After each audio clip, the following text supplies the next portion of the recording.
কত দূর আমি পানি দিতে পারবো। আপনারা এত মানুষ এখানে এসেছেন, আমি অনেক ভাগ্যবতী। কারিনা আমার মেয়ে, মুস্তফা সালাদের মতন আমার দুইটা ছেলে, আমার মেয়ে আরো বড় ভাগ্যবতী। আল্লাহর আসমানের নিচে আপনাদের এতগুলো হাতের দোয়া নিয়ে সে ফাইনাল গুড বাই বলে চলে যাচ্ছে। আমরা সবাই এক সময় চলে যাব, কম আর বেশি।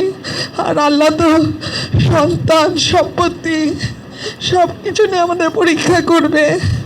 পরীক্ষাটা পাশ করার মতন শক্তি থাকতে হবে। আপনাদের যাদেরই সন্তান আছে সবাই বাচ্চাদেরকে অনেক আদর করবেন, অনেক খেয়াল করবেন। সবাই পারিবারিকভাবে অনেক ভালো থাকবেন। আর দুই হাত তুলে আমার মেয়েটার জন্য সব সময় দোয়া করবেন, দরুদ পড়বেন। যখনই কারিনার কোনো ছবি আপনাদের সামনে আসবে, সূরা ইয়াসিন পড়বেন, সূরা মুলক পড়বেন, সূরা রহমান পড়বেন, দরুদ পড়ে আমার মেয়েকে বক্সায় দিবেন।